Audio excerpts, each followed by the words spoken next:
Welcome back, my friends, to another episode of the Shema Podcast. One of the things that I've noticed since I started interacting with this community, is that no one here calls themselves an Orthodox Jew. You don't hear that word here, because to say I'm an Orthodox Jew is to bring validity to the idea of Jewish denominations. And the whole idea of Jewish denominations is simply a repudiation of the divinity of Torah. So what they'll call themselves is a Torah observant Jew, because it clearly states that we are all Jews, and either we're observing the Torah or not observing the Torah yet. And that's where the word from comes from, the Yiddish word that you hear a lot. And it's a Yiddish word that basically means devout to the mitzvos. In the last episode, I was discussing how what the Greeks wanted to take away from us was Torah observance, Torah study, Shabbos, kosher, bris milah, all these things, and they failed. We fought for it. However, what's happened is we've been losing the war, because all those things were taken away from us from the fake rabbis. And I probably didn't end that on a very positive note, as many of those in my Shema Podcast for the Perplexed WhatsApp community have told me, which please join in on the conversation by clicking the link in the show notes. But the main idea I wanted to convey is this, is that just like we fought for the Torah and won because Hashem saw our efforts and brought in miracles, we are supposed to be fighting for our fellow Jews today. We are all in Jewish outreach. Get rid of this whole thing of identification with, I'm a doctor, I'm a lawyer, me saying I'm a hedge fund manager. No, we are Jews, and one of our primary responsibilities is to learn Torah and to bring other Jews back to the Torah. That's our responsibility. We cannot rely on the Rabbi Wolbes at Torch and other Kiru Jewish outreach rabbis to do that. But I want you to understand why I'm calling you to arms to go out and do this. I need to provide you real quick the framework for doing so, which we know from Avraham. Avraham, who was not trying to bring people back to Judaism, there was no Jews, but he was trying to get people to believe in one God. So first off, what he did not do is he did not go up to someone and say, what in the hell are you doing praying to an idol? This little clay figurine? What are you, an idiot? You know God hates you now, and you're going to go to hell. No, he did not do that. When he interacted with people, he only did acts of amazing kindness. And when they thanked him for it, he said, do not thank me, thank the one creator who provides everything. However, what he also did was in the public forum, he would debate people. He would debate someone on an idea, and the onlookers would hear that debate, and that logical argument would bring them to believe in one God. Because when someone's being attacked one-on-one, especially with regard to these ideas, the Yetzer Hara is puffing out its chest and ready to attack.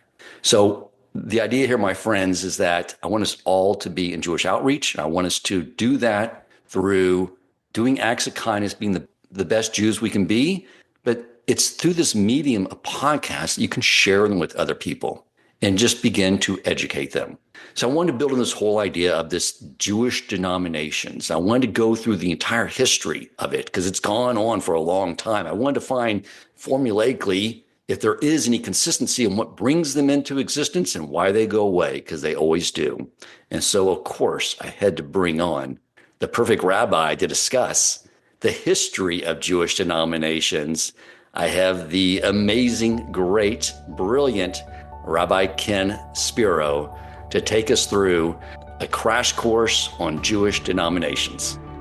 Welcome to the Shema Podcast, the podcast for the perplexed, where Torah insights, intertwined through personal stories, as well as interviews with leading Torah scholars, demonstrate the empowering qualities of Torah and mitzvot. For more great Torah learning through Torch, the Torah Outreach Center of Houston, go to torchweb.org. Now to the show. Rabbi Spiro, thank you so much for joining us again today. Hey, Dan, great to be back. Absolutely. You know, I got such good feedback. You have such a wide following. Like, I know everyone listens to your podcast in my WhatsApp community.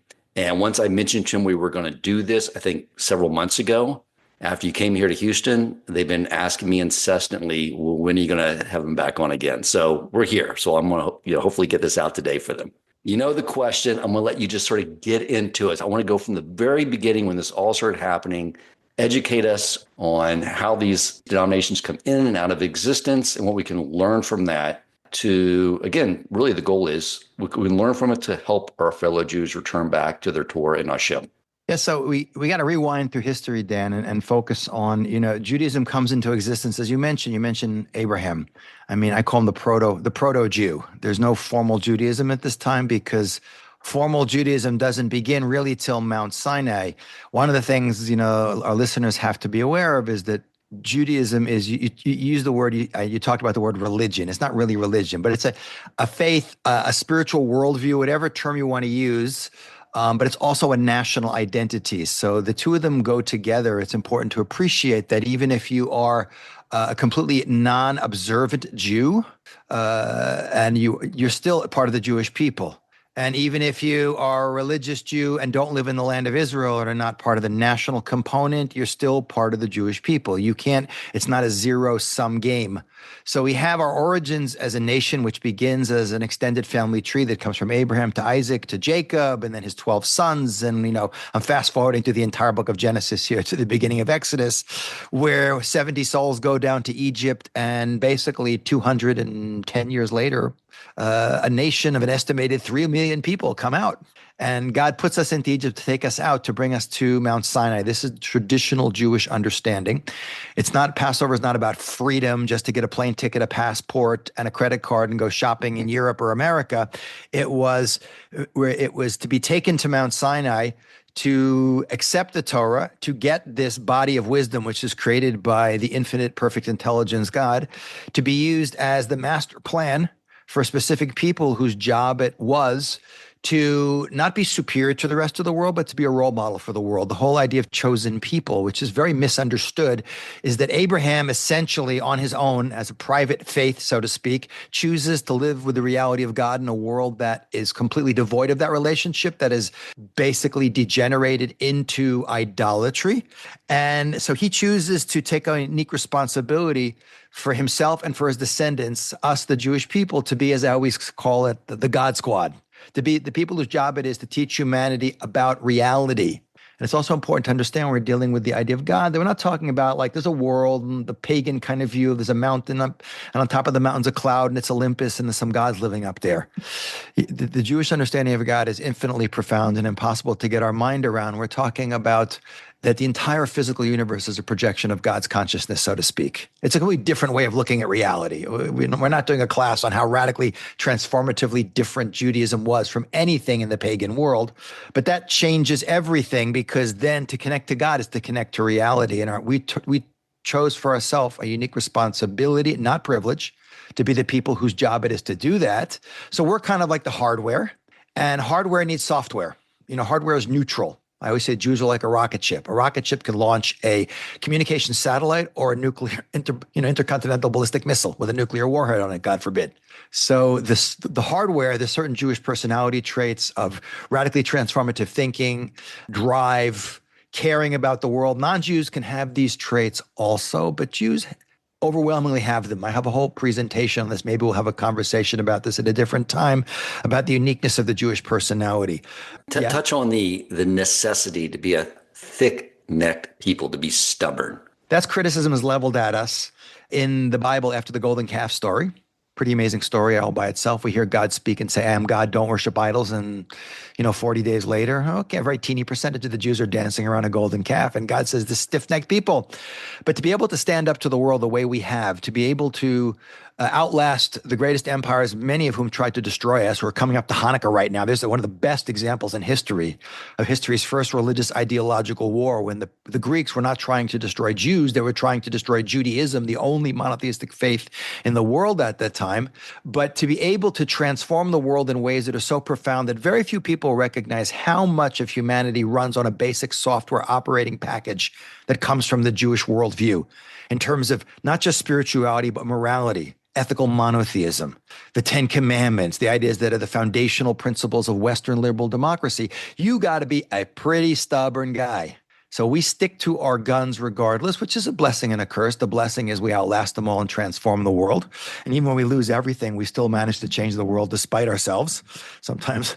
It is a compliment as well as a criticism because it can be used and harnessed in both ways. It makes our job at Kiru challenging, but once someone's on board, like we're in.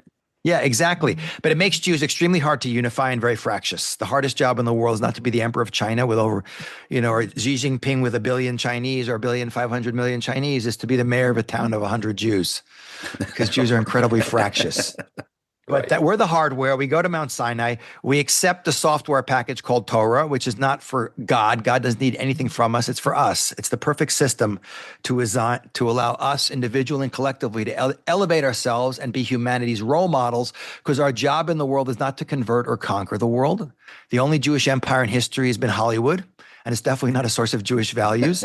And we make conversion to Judaism a very difficult, time-consuming procedure where you got to really show that you're dedicated to making it happen and take the pain for the gain, of joining the Jewish people in this unique mission. So that's what this body of wisdom is all about. It's called Torah Chaim, the guidebook for living, to enable us individually and collectively to create this nation that is going to be the role model to reconnect humanity to reality, which is relationship with God.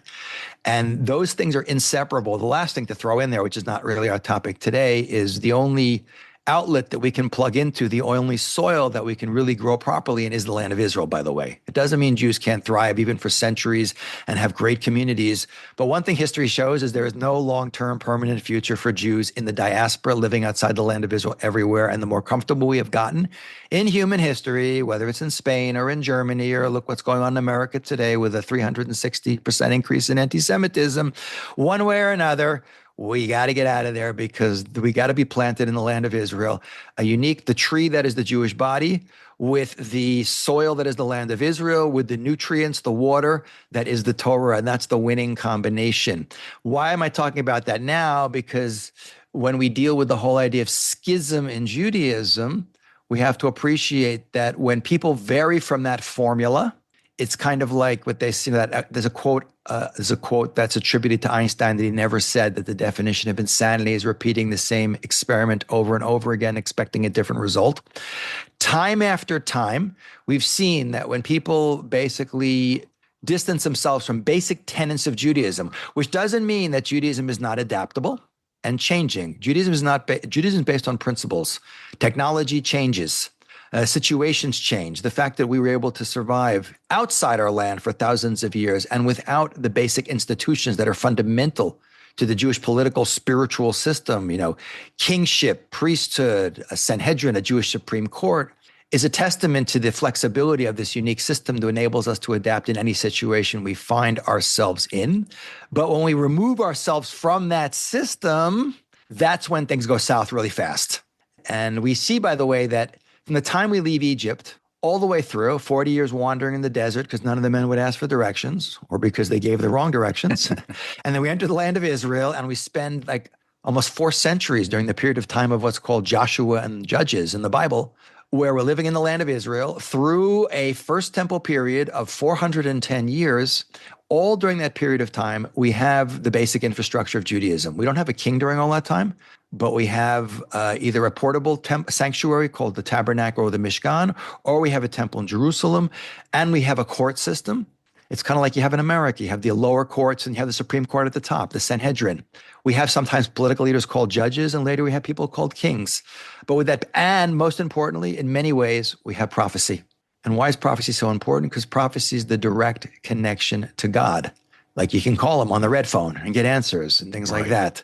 So during that period of time, which is a very long period of time, we're talking about like more than 1,200 years, there is no heresy in the Jewish world. There are rebellions and there are fights. There's some of them are in the Bible, the story of Korach challenging Moses' authority. But what no one is challenging is the validity of Torah as a God-given system that we have to follow individually and collectively. And that is what is the fuel and the guidance system of the Jewish people that enables us to keep going and stay connected to our mission, stay together as a people, and survive. And that all is going to change 2,500 years ago, approximately, with the destruction of the first temple and the exile that we go into afterwards. And that's when everything that you're mentioning about schism starts to kick in. Okay. If we fast forward, and I'm going to put in a pitch for myself, you should get my book, Crash Course in Jewish History, because it goes through all of this. Like, it's a good overview of the basic stuff, because we really don't know our history. It really is a very easy way to get through the basic. Look, there's a lot of depth in Jewish history, but you got to first do the skeletal overview first, and then it starts to make sense. Because when we return from the 70-year Babylonian exile, the fact that we survived that, nations don't usually go into exile. Jews went into exile multiple times. And that we survive as a nation independent without our national homeland and our institutions is an amazing story in and of itself. But when we return, beginning with the Second Temple period, which is approximately 2,500 years ago, a lot of the foundational institutions that we had prior to that, we no longer have. Number one, there's really no kingship after. There's a few people like King Herod, Roman-appointed client kings who are not legitimate. There is no prophecy. That's very important. There is a temple and a priesthood in the Second Temple period, but the priesthood itself becomes corrupted by a splinter sect. And so central authority, we're also, for most of that time, living not really autonomously. We have other empires. It could be Persians, it could be Greeks, it could be Romans who are impinging on our freedom and our ability to practice and teach our faith. And that combined with foreign cultural influences, and really this is a perfect time to do this. We're literally on the evening before the eve of Hanukkah. Like I said before, this religious ideological war. And now we are under, for most of this period of time, there are foreign empires that literally were the vassal states of these empires, and their influence seeps in. They either meddle directly in our affairs, or just their culture seeps into our culture, and that's been a big danger for the Jewish people historically. I always say of anti-Semites, and I shouldn't broadcast this because I'm giving away the secret, I'm saying the quiet part out loud, but if anti-Semites really wanted to get rid of us, God forbid, they had never been able to kill us off. Not Haman, not Hitler. It doesn't work. If you want to get rid of Jews, just be nice to them and let them do their stuff. Let them make money, live where they want. Let them live next to nice non-Jews, sends in lots of blondes and Chinese women who Jews really like a lot, that kind of stuff. And we will just destroy ourselves. Which is why Hashem had to build into the system to make sure they would hate us if we did that. Right. Which is why also, by the way, Dan, that ironically, since the reason for hatred of one group for another is always dislike of the different, the more different you are, I'm white, you're black, and you're so different from me, whatever. Generally, the more like the majority you become, the less you're hated to assimilate. One of the great supernatural aspects of anti-Semitism, which again is not our topic today, but the greatest explosions of anti-Semitism have almost always taken place in places where we are most like and most comfortable amongst non-Jews. Doesn't mean that, by the way, always assimilating. Just being too comfortable there. And then from nowhere, boom, left field, an accusation comes against us. It's the message we're getting is not subtle. It's very clear, but people still ignore it until today, that one way or another, we all end up back in the land of Israel. But going back to what I was talking about, when we get to this period of time, and it really begins in that Second Temple period with really the Greeks. Because the Greeks are not only conquerors of the land of Israel going back to about 331 BCE when Alexander the Great first shows up, but they're also cultural imperialists. And they have a very dangerous combination for us in that they're a world power and they wanted to export their ideas. A lot of foreign countries amongst whom we live, like the Egyptians, the Assyrians, the Babylonians, our local neighbors, were not interested in cultural imperialism. They just wanted to subjugate us and recognize who's boss and pay tribute. The Greeks were like, no, take our values, take our ideas. The Romans will continue this process. And remember, the Greeks, they have the whole philosophy. It means lover of wisdom. They had a whole beautiful worldview. And they had their own way of looking at the world. They had a beautiful culture, all the things that are really attractive. And they were the major happening world culture of the ancient world that everyone else was buying into. And when they come to the land of Israel, it sucks a lot of Jews into that culture. Many Jews will go all the way and just become, as we call, Hellenized, which is Greekified. And sometimes those are the worst enemies of the Jewish people. Jews trying to out-Gentile Gentiles and being a Gentile has been very dangerous for the Jewish people. But it will also put ideas into Jewish people's heads. We're not afraid of ideas as Jews, but it's when you ideas can mess up your head. If you're not really clear on your worldview and solid in who you are, you can fall victim to other people's worldviews that are different from yours, and they'll pull you out of where you are. And this is the beginning of splinter sects in Judaism. Shimon HaTzadik, who was one of the last of the men of the Great Assembly, who was the transitional Jewish high court that existed in Babylon during the exile and ceases to exist as he returned to the land of Israel in the Second Temple period. He, by the way, is the high priest, leader of the Jewish Supreme Court, who goes to meet Alexander the Great and keeps him from destroying the temple in Jerusalem. But the next guy in the chain is a guy by the name of Antigonus Ish Socho. If you read in the Ethics of the Fathers, it gives you this whole order of rabbis in the Ethics of the Fathers, which is a collection of wisdom of the rabbis from basically the Second Temple period. By the way, it's interesting when you understand what they were going through historically and culturally, you understand a lot of why they said what they said at the time. But Antigonus had two students. One was named Tzadok and one was named Botus. And these two students, they had lots of students, but these two students seem to have, we're not sure, a lot of this is speculation, but it seems that the foreign influence, probably Greek, entered their heads and messed up their, as we say in Judaism, their hashkafa, their worldview. And they kind of went off the derech, as we say. They went off the path. And they created, and out of these two groups, Tzadok will come this group called the Tzadukim, or the Sadducees as we know them, which is the first recognizable main splinter sect. But then it's also really important to understand what's going on at the time because we have no real kingship at this time. And what happens, because another thing that we have to realize is a lot of religious Jews, as you pointed out correctly, the word Orthodox was created by the Reform movement to make observant Jews look rigid, ossified, and inflexible.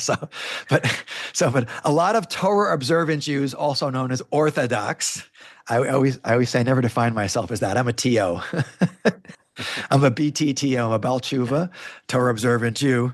But a lot of Torah observant Jews also don't understand their history so well. It's the great black hole of Jewish history, and think that Judaism has always been the way it has been. Even mainstream orthodoxy, Torah observance, has evolved tremendously. The basic tenets have always been there of Sabbath observance and kosher and laws of family purity, and all that stuff has always been there. But Judaism, like I said before, has had to adapt to changing circumstances internally and externally and geographically. With the breakdown of other institutions like kingship and the loss of prophecy, once you don't have any prophecy anymore, you can start challenging things.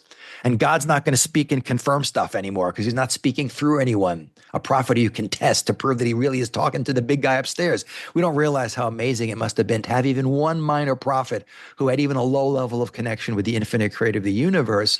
What will happen for the last 2,500 years is rabbis will basically assume pretty much the sole position of responsibility in the Jewish world. When we get a couple hundred years later to the destruction of the temple, we still have Kohanim running around, Kagan, Khans, and Katzes, and Rappaports, but there's no temple to serve in, and they're scattered around the world. So the rabbinic Judaism, as it's called, which is not the way Judaism was ideally supposed to be, and not the way it was founded as, has become the central pillar of what is the orthodoxy, the tree trunk that we have, that Judaism evolves in. So when people have wanted to challenge that, beginning with people like the Tzadukim, this first splinter sect in the early Second Temple period, going back, something like 2,400 years ago approximately, what are they going to go after? What is the job of the rabbis? Now, today you think a rabbi, he sits up in synagogue and he gives a speech for a few minutes and everyone falls asleep or something like that. But that's not the job. The real job of rabbis, the term is much more broadly used. A rabbi was someone who traditionally learned his oral Torah from a rabbi who learned it from a rabbi who learned it from a rabbi and a rabbi, back to Moses. He is the link in the chain of transmission. The rabbi's job has been to transmit, adapt, and apply Jewish law, whether it's the spiritual stuff, relationship with God, or the relationship with each other stuff throughout history as our situation has changed and technology has changed. So their authority is completely built around the validity of what we call the oral law. Because we have to understand that people use the word Torah as a general term. It means the whole corpus of Jewish knowledge is Torah, but the big way it's broken down is oral law and written law. The written law is originally the 5 books, the Hebrew Bible, 4 of them written by God: Genesis, Exodus, Leviticus, Numbers, Deuteronomy. And Genesis, Exodus, Leviticus, and Numbers. Deuteronomy is Moses' closing speech, which God allows him to add to the book. God dictates the first 4 books to Moses. And then over a period of time of many hundreds of years, different prophets wrote things down. And 2,500 years ago, the men of the Great Assembly just decided what we're going to include in the Hebrew Bible and closed that book. They canonized it, which means you cannot add anything. It ends with the Book of Chronicles. And that was for a reason, because they knew we were shifting out of the era of prophecy.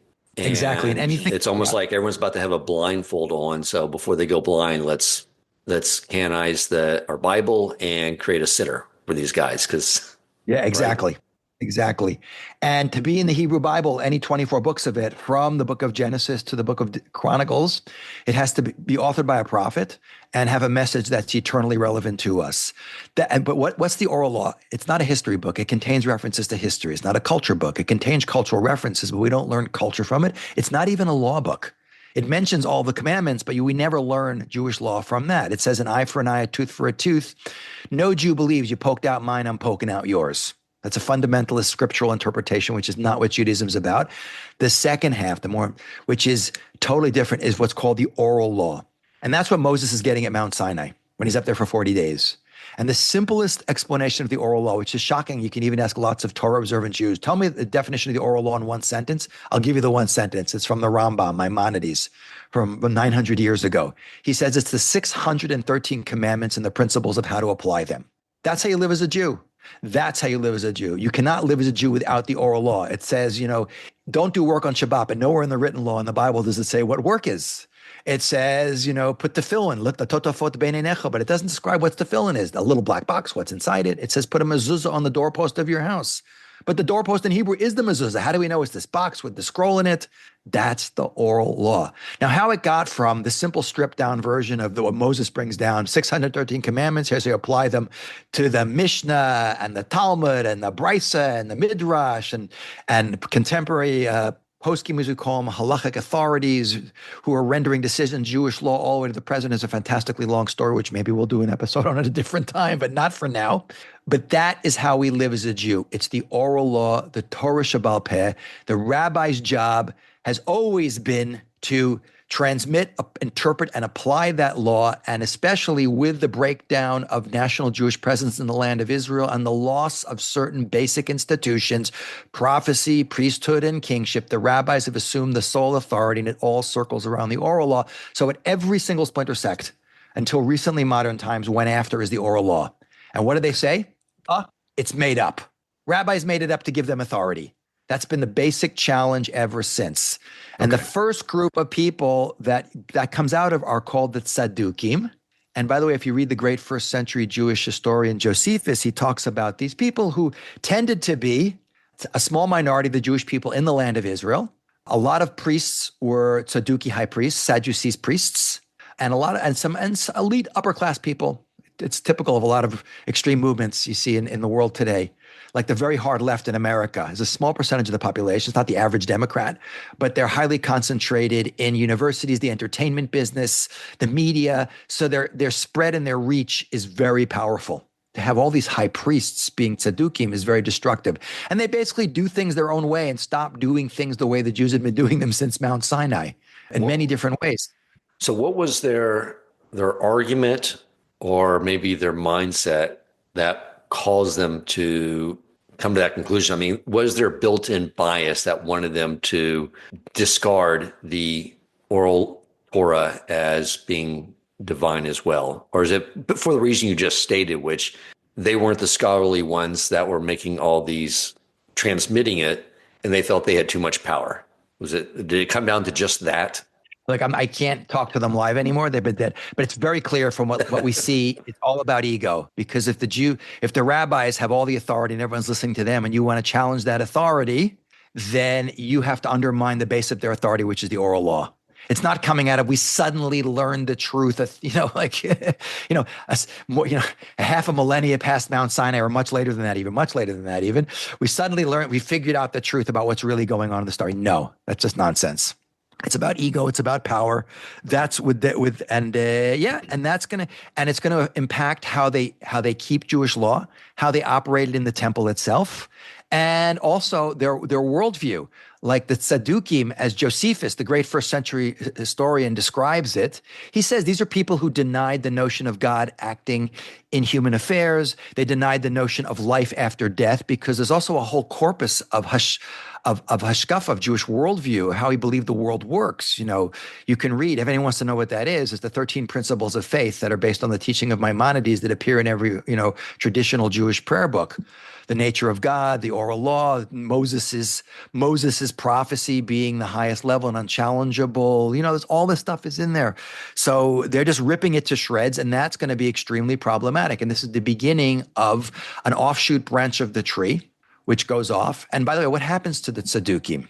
With the destruction of the Second Temple, and basically we're fast forward through the Roman period in the land of Israel, because the Greeks come in the Hanukkah story, and then we get to the Romans, and they're still around at this time. The Mishnah, if you read it, the codification of the oral law that was put together 1,800 years ago, has many examples of the high priests who are Sadducees, high priests, deliberately doing things different than they were supposed to.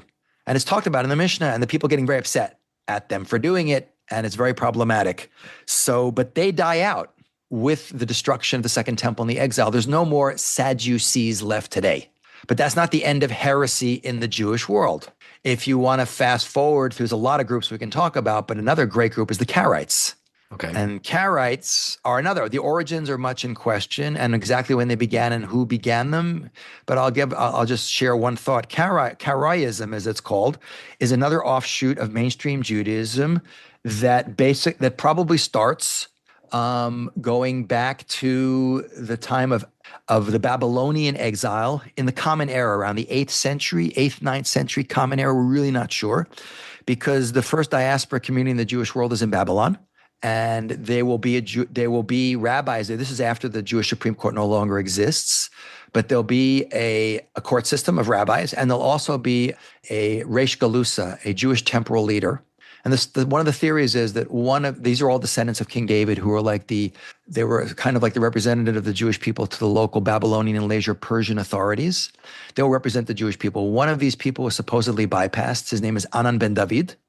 And he was really upset that his brother got the job instead of him. And he's a direct descendant of King David, my ego in there. And he just basically breaks away and founds Sadducees round 2, which is, again, denying the oral law. And again, you can't really live as a Jew without the oral law. But Karaites are literal scripturalists.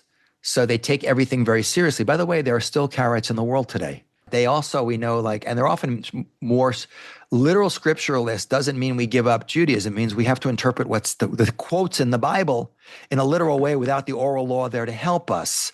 So we know that you're not supposed to do creative work on Shabbat, for instance. So you can't light a fire on Shabbat. That's one of the 39 forbidden categories of work. But if you've lit a fire before Shabbat and you put your pot on the fire before Shabbat comes in, your food can stay heated all of Shabbat. That's called cholent. Yeah, cholent is a way of creating food that you can just leave in a pot all day in an oven. Because you can't take it out, you can't stir it. You got to take it out and eat it, but you can't be playing around with it and stirring it as it's cooking. Leave it on the pot. So Karaites, and you can light a fire and have light in your house but you can't turn the light on and off. Today you can use a timer and the lights can go on and off. That's now allowed because you're not doing any work. The timer's operating automatically. Karaites sit in the dark and eat cold food. It's like that joke about how many Jewish mothers to take to change a light bulb. None, I'll just sit here in the dark. So it's not like because they keep often parts of Judaism more strictly, also albeit incorrectly, they don't just disappear into nowhere. So they're still around. There's something like 40 in the land of Israel. There's tens of thousands of them still around. Karaites. The oldest synagogue in Jerusalem is the Karaite synagogue on Tiferet Yisrael Street, right next to the Tiferet Yisrael synagogue. But that's a group that was extremely powerful and threatened to overwhelm mainstream Judaism at one point. Maimonides, going back, and he was born in 1134 and he died in 1205. When he ended up in Fustat, which is Cairo of today, going back a long time ago, like 900 years ago, one of the major things that he was involved in doing was counteracting Karaite influence in the Jewish community of Cairo, which was threatening to overwhelm the mainstream Judaism. But again, we see it's not possible to have a functioning version of Judaism without the oral law, and the motivating factor is ego. Now, we skipped over one, which is interesting, which is the Samaritans, which is that's going back into the story. So Samaritans go back much further. We have to rewind to after King Solomon dies. Israel splits into two kingdoms: Israel in the north and Judah in the south. The 10 tribes in the north, and they misbehave, and they will be sent into exile about 134 years before the destruction of the southern kingdom of Judah and destruction of the first temple. The Assyrians will come through and basically, take them out and stick them in the east somewhere. It's one of the great mysteries of Jewish history, the 10 lost tribes. Where are these people? Some people think they're in Brooklyn. Some people think they're in Houston. I have no idea. Some people think they're the Taliban. It's a great mystery. There are millions of people running around this world with Jewish blood, far more people with Jewish blood in this world than there are Jews. But the Assyrians who exile these 10 tribes, there's even an episode of Star Trek where they come back from outer space and meet Mr. Spock, and they still remembered Shema Yisrael. I have to say, Really? Dan, that could have been my earliest moment of Jewish reawakening because I loved, the 10 lost tribes remembered Shema. Anyway, but the Assyrians also is a way, why do they exile people? It's a way of punishing them and pacifying them. Let's put you somewhere else who'd be totally disoriented. You won't rebel so easily if you're living in someone else's country. They also settled people in the north of Israel, which is now denuded of its population. Those people are the Shomronim, the Samaritans. And these people, it's interesting that we have Jewish sources talk about what happened. The land didn't tolerate non-Jews living in it. So the wild animals of the land of Israel, we're not talking about Hamas. That's an insult to the animals. But the wild animals, and there were lions and bears in the land of Israel going back to only a few hundred years ago, were eating these people. And it was sort of like God's way of telling them, we don't want you here. So they insincerely convert to Judaism to save their skin. And the Jewish people don't accept them because that's not why you're supposed to convert. You're supposed to convert because you want to take the difficulty and the commitment. If you want to make the commitment for the to be part of that Jewish people, regardless of how easy or how hard it is. And because we didn't accept them, they have a beef against us all the time. And it's funny because in the Christian Bible, you have the story of the Good Samaritan. They're angry at us. Why don't you accept us? These rabbis, why didn't you accept us? So I always say, I'm not to be nasty to any Christian listeners, but a lot of the characters that the Christian Bible says are bad from our perspective are good and vice versa. So the Samaritans were never good, despite that story. That's one of the things I always, heard growing up was that if you were like a mensch, someone would say like, oh, you're a good Samaritan. And I'm learning like, we don't know of any of those good Samaritans. So this is basically a people that did they ever convert? Did they convert? They think they converted themselves? Well, they have a Samaritan Torah scroll, which is different from ours. They keep the holidays. They keep a version of Judaism, but they're not originally Jewish. I believe, by the way, the Ministry of the Interior, and I have to check this, actually considers them today to be Jewish because they married so many Jewish women over time. There's only like 800 of them left today. Fast forward.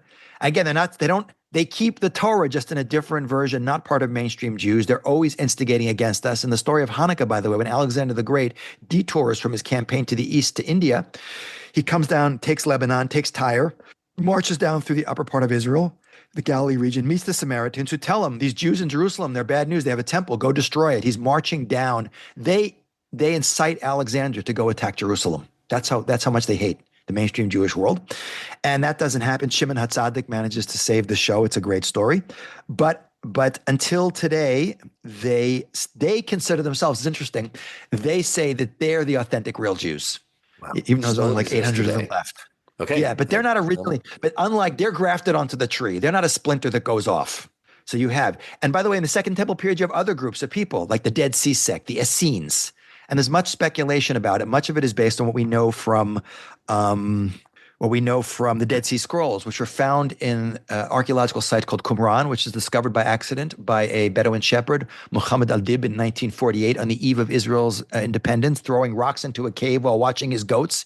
He hears something smash. He climbs into a cave on the side of a cliff, and he finds a broken jar with scrolls in it. Scrolls generally don't survive, but the Dead Sea is very dry, and they're indoors, no water. And this is the oldest existent versions of not only the Hebrew Bible, it's tens of thousands of some complete scrolls. Would that we had the whole Hebrew Bible so we could compare it, because the oldest version would have been like 2,200 years old that we find in this period in the Dead Sea Scrolls in Qumran, in this cave by the Dead Sea, to compare it to the Torah scrolls we have today. That's another interesting discussion about how do we know that written law is accurate? Yeah. Yeah. So anyway, we have those. They had those scrolls that we can actually cross-reference, and they were identical. Right. So we're missing that most of the five books of Moses we don't have, and it's a whole interesting discussion. We have done, not to get into this topic because it's quite long, but every few hundred years, people have done what's called today it's easy to do. Today computers scan them and we have printed text, so there's no errors. Torah scrolls are copied one from the other over time. So if one scribe, there's over 400,000 letters in a Torah scroll, so if one scribe has an error in his scroll, he's going to pass it on to the scribe who copies that scroll for his scroll, and that scribe may add a few more errors. And after a couple of 100 years of scribes copying from scribes, you can have dramatically divergent versions of Torah scrolls. What has happened over time, again, now it doesn't happen anymore because you have printed texts and there's no error. A million copies of the same book are going to be identical. Torah scrolls are always written by hand, and now they can be scanned and checked by computers very quickly. Going back to ancient times, we had the original Torah scrolls that Moses gave us. That's what Jewish tradition says. But over time, they do an eclectic process of gathering Torah scrolls from all over the place and literally going through. Imagine you have 100 scrolls out and you're going letter by letter. And if you find 10 scrolls with one error in it, you get rid of that error because you go by the majority and assume the rest are correct. And that error found its way in. And out of that, they created proof texts. Go read about the Aleppo Codex, the Keter, which is the most famous proof text which was in Aleppo. A lot of it has disappeared. It's an interesting story. The Rambam mentions that as the Ben Asher text, which is probably the most authentically accurate Torah text we ever had. When the Yemenites came to Israel with their Torah scrolls that were not part of this process, and they compared the Yemenite scrolls to the scrolls that everyone else in the world was now using, because they had been all kind of the Yemenite Torah scrolls had 9 letter differences out of over 400,000 letters, and every one of them was called Maleh v'Haser, which means that it's like the word color, the English spelling C-O-L-O-R versus the British spelling C-O-L-O-U-R, which is the French spelling, meaning there was a different letter, but it didn't change the meaning. So we can be pretty sure that the written text we have, and by the way, people like the Karaites were very obsessed with accurate written transmission of the Torah, and they made many of these proof texts because they relied solely on that. Yeah. So just to clarify, who converted the Samaritans, or were they converted? No, the Samaritans converted on their own. We're keeping the Torah. Okay. They were not converted by the Jewish people. They converted insincerely without any rabbinic authority or approval. Gotcha. To not be eaten by wild animals. And then we're upset when the conversion was questioned because it didn't come, as we said, lishma, out of a desire to join the people, but a desire not to be lunch for a lion. Right. Okay. So, and the other thing to clarify is, up till now, everything has started from one point, which is a denial of the oral Torah, because we came down to ego and not liking the rabbinic authority transmitting that oral Torah. Okay. Right. To throw in, like, the Essenes are interesting. The Dead Sea sect, we're not sure of who all these people are who wrote the Dead Sea sect, whether the people who lived in this place called Qumran, which was some sort of farming community or village that the Romans probably destroyed. We're not sure who they were, and it could have been there were many different splinter sects that Josephus talks about, but these groups of people were not necessarily Sadducees, but these were breakaway groups from mainstream Orthodoxy. We know this because we have a lot of their texts. These are people who were Orthodox Jews, who kept Shabbat, who kept kosher. The Dead Sea sect could be, there's a lot of what-ifs and maybes, could have been exclusively male, and basically therefore celibate, not necessarily prohibiting sexual relations, but not practicing it, like a man's commune that were obsessed with ritual purity, meaning they didn't deny the oral law. They just either modified it in certain ways. They were outside the mainstream of mainstream Judaism with rabbinic authority. A lot of them were messianic, a la the Jewish conception of Messiah, not about God having parts in the Jesus thing, which is a whole nother huge discussion, which would be completely unacceptable to Judaism, but rather like people, and I'm going to use an example now, no one should get offended by it, but the best example of a lot of these early sects would be similar to Chabad Hasidim, who believe the Rebbe's the Messiah. And I'm not saying all Chabad Hasidim says, I'm not saying that they do great work. They boldly go where no other Jews go. They land on Mars. There's going to be a Beit Chabad house there when the landing craft lands. It's not the issue. But these are people who are following some sort of guy, their rabbinic figure, and they hold he's the Messiah. Now, the problem today with that is the Rebbe died 16 years ago. But back then, they believed that with the Roman occupation of Israel, the world was coming to an end. Messianism and redemption is a Jewish concept that Islam and Christianity later picked up on. But it's a mainstream part of Jewish worldview. They just believe it's coming now, and we got to go off to the desert to prepare for the end of days by being super religious, super pure, super into, like, they put the toilet way outside the camp because they had to have all that stuff far away from the holiness of the camp, maybe separating from women because that is probably the origins of the monasticism in Christianity. So this is a little bit different, Dan. These are not people who are denying the oral law. That is people who are breaking out from what is mainstream accepted in Judaism in many extreme ways, and hyper-focusing on certain aspects of redemption and purity and things like that. And all these groups, which are minor sects that we only have an inkling of what they really were, who they were, and what they believed, all disappear with the Roman destruction of the land of Israel. But Judeo-Christianity, which is what Christianity comes out of, which is originally a Jewish faith full of observant Jews that had no idea of Trinity and Father, Son, and Holy Ghost stuff in it. None of that stuff, especially because we're on Erev Christmas tonight also. Hanukkah and Christmas are coming out at the same time. Also probably grew out of this and eventually morphed away from Judaism, became a completely separate religion. So we have all these different things appearing. Some of them are just denying the oral law and dumping everything, but denying the oral law and dumping that, but keeping still the literal interpretation of the written scripture, as we say, or just diverging away from mainstream Judaism and hyper-focusing on redemption or purity. But what's interesting, if we fast forward to more modern times with the Enlightenment, we're really jumping forward now in time. When you get to the Reform movement, we just jumped a lot, like 1,000 years past Karaites. But I mean, was there anything really significant happening over those 1,000 years as far as this whole idea? You have Messianism is a very interesting concept, and that's another great topic for a podcast. Messianism is a mainstream part of Jewish worldview. The notion that there's a God who acts in history and all humanity is moving towards a redemptive process where we get back to the whole world gets back to a relationship with God, with the Jews serving as the lead in that. That's the advanced scouting party to show humanity how to get there. There is a concept of a Messiah who has nothing to do with the Christian idea, which they took from us, changed the definition, and use against us historically. But the concept of the Messiah is a human being with a certain bloodline from the house of King David, a certain leadership ability, a spiritual connection, who acts as a catalyst to unite the Jewish people and get us to move forward so the world will follow after us. Messianic expectation, therefore, is always in Jewish consciousness, but usually running as a background program. But we see there's an inverse relationship, like sine and cosine, between Messianic expectation in Jewish history and the situation in the Jewish world. We see whenever messiahs or false messiahs have appeared in Jewish history, it's always at a time when things are really bad. It's always darkest before the dawn. The Messiah has to come and save us. We see that's the background to the birth of what becomes Christianity. Roman persecution of the land of Israel. The Romans are occupying, they're horrible, we're rebelling, the Messiah's got to come. There's a lot of messianism at that time. The Dead Sea Scrolls talk about this. The teacher of the righteous, it's recorded in their scrolls, who they viewed as a rabbinic messianic figure. But we have fast forward to the 17th century, 1648 and 1649, when now the center of the Jewish world has moved completely out of the Middle East through Western Europe and is now in Eastern Europe, living in the Polish-Lithuanian Commonwealth. And now we have a Ukrainian uprising against Polish nobility that is primarily focused on Jews. And it's called the Massacres of Tach V'Tat, or the Khmelnytsky Massacres, led by a Cossack leader named Bogdan Khmelnytsky. And this leads to the mass murder of tens of thousands of Jews in Poland. This is after hundreds of years of declining economic, political situation for Jews. So Jewish morale is bottoming out. Along comes this early in like 1620, something like that, this young Turkish Jewish Shabtai Tzvi guy who was A, a genius, and B, bipolar, clearly. And I'm not a shrink, but he definitely was bipolar, who was a rabbi at a very young age, but also kind of nutty. And the community throws him out.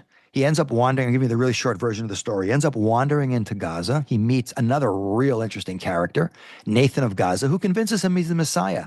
And remember, the Jewish people are so hungry for this. These are the mainstream Jewish world. Messiah's got to come. How much more of this can we go through? Expulsion from Spain, Khmelnytsky massacres, expulsion from every country in Europe, and the hatred and the Black Death and the well poisoning, and we're in league with the devil, and So a huge percentage of Jews in the world actually believe he's the one. As time goes on, it becomes clear that he's nuts. But I never understood about this is I know that the Torah provides a framework to vet out if someone is actually Mashiach. Like they have to have prophecy, and if they get one little minutia part of the prophecy wrong. By the way, that's not for Messiah. That's for a prophet. Someone who Okay. claims they're a prophet, you're allowed to test them with only good prophecies because bad prophecies are conditional and a warning and don't have to happen. One of the reasons why Jonah doesn't want to go to Nineveh is because he says in 3 days Nineveh will be overthrown and all the people, the Ninevans, all repent and the city isn't overthrown. So he's afraid, A, look at how bad it's going to make the Jews look. God's been sending them prophets for like forever and they don't listen because we don't listen because we're stiff-necked. And B, they're going to think I'm a false prophet because it didn't happen. But a prophet, you can test him a couple of times on good stuff. And if it doesn't happen, then he's a false prophet. Okay. So is Messiah that, has to have, yeah. okay. That's what I was saying. I thought the Mashiach would come back with prophecy again. We're not, as far as I know, look, there's no tractate in the Talmud, the laws of Messiah. Maimonides has the best stuff on this, and he himself says the details we do not know. But the big brushstrokes are a certain bloodline, which we may not be able to check. I say, if he can't prove he's from King David's family, I don't care. If he can get this job done, which is to unite all the Jews and bring all the Jews back to the land of Israel, bring all the Jews back to keeping the Torah, becoming TO Jews, fight off all the enemies who try and stop us, which is like the entire United Nations, besides Micronesia, the Marshall Islands, Vanuatu, and Papua New Guinea, and maybe the US and Canada, depending upon who's running the country. Everyone's coming against us now. Most of the world, like 153 countries, vote against Israel consistently in the UN. He then has to rebuild the temple and bring all the world back to God, which means that everyone else in the world drops their other faiths and becomes Noahides and keeps the 7 laws of Noah. That's the Messiah. Easy, right? No problem. Unite the Jewish people. Easy task. Okay. So because people thought this character back then was the Mashiach, that didn't change their religion though? No, what it does do, however, is cause people to basically, first of all, the end of the story is interesting. He actually believes he's the Messiah. He goes to the Sultan of Turkey, who rules the whole Eastern Mediterranean Levant, and he says, take off your crown and put it on my head. And the Sultan says, no. And then he says, here's your choice. Become a Muslim or I'm going to take your head off its shoulders. And Shabtai Tzvi converts to Islam. And thousands of Jews convert along with him because they're so bought into the notion that he's the Messiah. And they're called the Domne. And they were like secret Judeo-Messianic Shabtai Tzvi followers. From out of that will come a guy by the name of Jacob Frank and the Frankists and all these different groups. So these are not people who are denying the Torah. They're just people who are completely off and very charismatic and pulling people away. That's like an interesting offshoot in schism. So that's in the middle there. There is stuff going on there for sure. And that's Shabtai Tzvi. Everyone, all the listeners should check him out because that is one of the more interesting stories. Tragic. There's a huge backlash against Messianism after that, by the way. Like the boy who cried wolf, you keep calling Messiah enough, then the real Messiah comes along and no one's going to believe it. So people like the Ramchal, Rabbi Moshe Chaim Luzzatto in the 18th century, fantastically brilliant Jewish thinker, suffered tremendously, not because he claimed he's a Messiah, but he was very interested in the idea of bringing the Messiah. And people were like, no more of that stuff. We'll just wait. But when we get to the Reform movement, this is the Enlightenment. Things change now. Europe has become a lot less religious. Jews are now emancipated. They now have in Western Europe, not Eastern Europe, but Western Europe, France and England and places like that. Jews are now living in this country more or less as equal citizens. And Jews in Germany love that German culture. And the Reform movement comes out of and I was raised Reform, by the way. I didn't really understand the origins of it. But the Reform movement came out of desire to create a version of Judaism that would allow Jews basically to minimally be identified as Jews while removing all the barriers that would keep them from totally integrating and assimilating into higher German culture.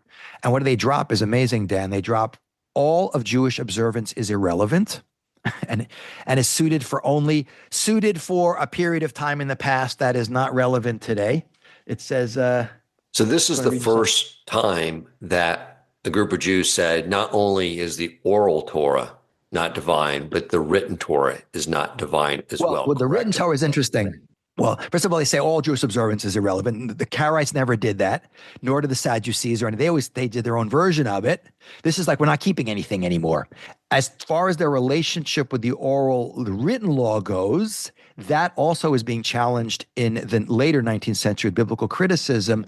So whether they believe literally that the Torah is the word of God, they're very much into the godlike principles in the Bible as being transformative in human history. But whether they believe it's actually given by God to the Jewish people is an interesting discussion, but it's kind of irrelevant because it has no real implications because living as a Jew has nothing to do with how literally you take the Bible or not, because even Orthodox Torah observant Jews do not take the Bible literally in terms of what it says vis-a-vis the commandments. But the real change is saying that kosher, Shabbat, that stuff, it originated in periods of time that are relevant to our situation today. They also, by the way, deny Jews as a national identity. Because if we're saying we're a separate nation, how are we going to be accepted in Germany?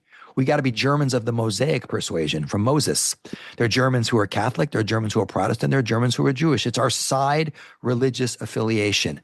That is something we've never seen. Before you have branches coming off the tree, Sadducees and Karaites and this and that and Dead Sea sect and that. Now you have, let's cut the branch right off the tree completely, which by the way is disastrous more than anything else. Whereas you can have Karaites surviving now for over 1,000 years. No such thing as 1,000 years of Reformed Jews. Any opponent of a Reformed Jew today is at a third or fourth generation at best descended from an Orthodox Torah observant Jew. Now, by the way, as that goes way far to an extreme we've never seen in Jewish history, the Reform movement, and it spreads to America. Wait, say that last thing. Say that last thing over again. The Reform Judaism, you don't see multiple generations of Reform Jews. Right. You see, exactly. You see people leaving Torah observant Judaism and becoming Reform. That's the lifeblood of. I have a chart here. I don't even have one with me. It's great. It was done by. You can easily conclude why that would occur is because it's so open and it's so open to Jews marrying non-Jews that it just takes a few generations and no one's either Jewish or practice. I mean, in the end, no one ends up being Jewish through intermarriage. Well, but a Jew marries a non-Jew, and the Judaism is so relevant to them, and it doesn't make a difference. It's just like a nice cultural thing I do. I eat bagels, lox, and cream cheese. And I'm not sitting ragging on any Reform Jews listening today. Most Reform Jews, this was a deliberate process. I have a whole class just on the Reform movement speaking about themselves, which is far more damning than anything that an observant Jew can say about them. They basically say this is all irrelevant. We're not a nation. We're a religious community. Observance is irrelevant. Some of these leading Reform even went after things like circumcision as being primitive, and we got to dump that also. When your Judaism becomes so tertiary to your existence, then it's not going to be a consideration for who you marry. The more you live as a Jew, the more you're conscious of it, the more marrying someone Jewish and perpetuating the Jewish people is going to be central to you. The conservative movement, which by the way is founded in the late 19th century in America as the first American movement, was an attempt to try and bridge the gap between what they viewed as the rigidity of orthodoxy, which was a term invented by the Reform movement to make the religious Jewish world look ossified, backward, and static and fossilized, and the complete dumping of everything that the Reform movement did by saying we're still going to keep the halachic process, but we're going to be more flexible, without doing a whole class on conservative Judaism, which I have material on. I thought that I heard this. I don't know if it's accurate or not. That I think it was the Pittsburgh Platform, late 1800s. The Reform movement was brought to the United States, and they had a big convention. They had shellfish and all this stuff, and that many of that group said, "You guys have gone too far," and then they broke off and started the conservative movement, which is sort of like. Not total Torah observance, but we don't want to go. The Reform's gone a little to one side. Exactly.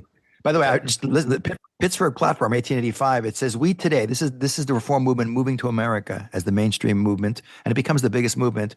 We today accept as binding only the moral laws. We hold that all such Mosaic and rabbinic laws that regulate diet and dress originated in ages and under influences of ideas altogether foreign to our present mental and spiritual state. We consider ourselves no longer a nation but a religious community, and therefore expect neither return to Palestine nor sacrificial worship nor the restoration of any of the laws concerning a Jewish state. Complete denial of the national and spiritual component of Judaism, an observance component of Judaism." And at that Hebrew Union College meal in 1883, when the first graduating class of American ordained rabbis, except for pork, they served everything else. I have the menu right in front of me. They had little neck clams, and they had lobster and shrimp, and you name it, and milk and meat, and the whole thing, no pork. And a bunch of people stood up and said, "Hey, it's one thing to break away, but to be so in your face with such a menu." And they found the conservative movement. The problem was the conservative movement today has moved, look 100 years later, because the great testing ground of ideas is run it through history. The conservative movement has basically dropped any notion of it being a halachic movement. Meaning the only difference really between, it's interesting, the reformers move more to the right, so to speak, in terms of coming back to observance, and the conservatives move more to the left. The only real difference between the two, and again, I know conservative congregations where the rabbi is much more traditional, but the only real difference too is both reform and conservative will do same gender marriages. Conservative will still not do mixed marriages. Reform will. But listen to this though, just because this is fast forward through from 1811 to I got right here. So when I read this quote, it's great. To 2002. This is Eric Yoffe, who's 4 presidents ago, the head of the Reform movement, going back 22 years ago. This is the head of the Reform movement, which said that, everything is irrelevant. He says, here Eric Yoffe, the president of Reform, says, but I suggest as a matter of personal belief and objective fact that only education rooted in commitment to God, Torah, and mitzvot will succeed. Nothing else in the 3,000-year history of the Jewish people has ever worked. Now, coming out of the head of the Reform movement, that's like imagine he's in trial. And meanwhile, the prosecuting attorney for the Orthodox Jewish world is going to say, Your Honor, I rest my case. The defendant just totally incriminated himself. Because then the greatest lesson we learned from all of this discussion, we raced through it. I gave you like 10 different topics for classes we could cover. But the greatest lesson we learned from all of this is what keeps Jews Jewish is Jews keeping Judaism. And Jews keeping Judaism is Jews keeping the oral law. Within the red lines of the oral law, there's a wide range of expression from what kind of kippah you wear to how kosher you keep. But there are red lines outside of which whether it's modern Orthodox or ultra-Orthodox, they do not go outside those lines. And within there, it's legitimate expression of who we are. Judaism and Orthodoxy is the least. It's funny, people talk about the Orthodox Jews. That is the most diverse part of the Jewish world, is the Orthodox Jewish world. Not the Reform world. There's different kinds of Reform Jews, that many different kinds of human beings, but there's not vastly different views of how you do it. The Orthodox world is so colorful. I could do a whole guidebook. But Dan, to sum up all of this, you put it all together because I threw out a lot of information. Yeah. You got to look at Judaism. What we call Torah observant Judaism, also all known as Orthodoxy, is this tree trunk, which goes back to Mount Sinai, which has many branches within it that are within the tree, still kosher expressions of recognizing the Torah from Mount Sinai and observation with lots of ways to express ourselves. But then you have these offshoots that have gone off to the sides. Now, the ones that have kept to some form of observance have tended to survive, although shrunk to almost nothing. Like I said, we don't have Sadducees today. We do have some Karaites. We have a couple of hundred, Samaritans on the side there. The ones that have dumped observance completely are basically die out, which is why you don't have 5 generations of Reform Jews. You don't have such a thing. I have a chart. I don't have it with me, but I'm going to send it to you. It's fantastic.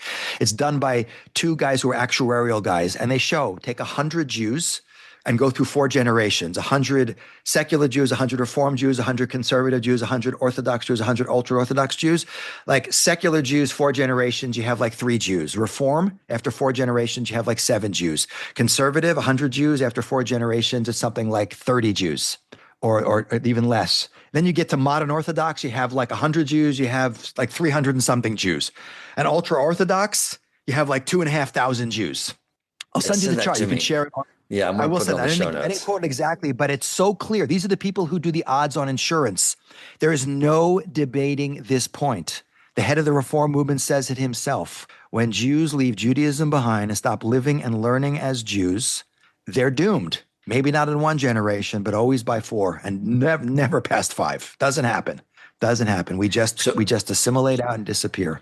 Right. So this is the current head of the Reform movement is backpedaling. No, this guy. No, this is not. This is Eric Yoffe. I don't know who it is today. Before him, the new Reform platform that was introduced in 1998, which was not introduced by him, it was introduced by the leader of the movement before him, was a complete about-face from everything that was said by the Reform movement for 180 years before. So, but the Reform movement now, it's too little too late. These movements are literally, the conservative movement has been gutted. And when I grew up, I went to Temple Israel in New Rochelle, which was the 2nd largest Reform congregation in North America, I believe. It had 1,500 families who only showed up on Rosh Hashanah and Yom Kippur. They had to open up 2 special parking lots, and they had to build this extra large giganto building. And today it's down to maybe 20% of that, 25% of that membership. And and a good chunk of the members, especially the women, are not halakhically Jewish, by the Jewish standard of having gone through an Orthodox conversion. And most of the space is being rented out to other daycare facilities and other non-Jewish programs that are just using the space. And that's what you see all over the world. A lot of huge buildings with no Jews left in them, because you can have a nice building, but unless you have the substance that makes Jews Jewish in there, feeding us spiritually and directing our drive and keeping us on target, we're not doing it for God. It's the fuel. It's the rocket system, the fuel, and the guidance system of the Jewish people is Torah. And it's not learning the book, it's living the book. It's learning and living the book. It's evolved, it's changed, it's adapted, it has its problems, but it's still there, and it's enabled the Jewish people to keep going against all the odds. So it's really an amazing story. Amazing. So basically, just what you laid out is, in the end, all these movements, once you either try to pull out oral Torah, say it's not divine, or discount the written Torah, it will, by design, it will fall away, either through intermarriage or for whatever reason, it never sticks. Thank you so much. I know that was a lot for you to sort of convey to us in a roughly 1 hour podcast, but I do appreciate that overview. I will include a link to your crash course in Jewish history. I do know you go into depth in all these matters. I would like to definitely discuss some of these other topics with you on a future podcast that you highlighted for us today. So I thank you so much, Rabbi Spiro, for taking the time to come on. Thank you. Thanks for having me. Beautiful. If you enjoyed this episode, please consider supporting Torch so they can continue to spread Torah wisdom to the world by making a donation at torchweb.org and clicking donate in the top right corner of the page.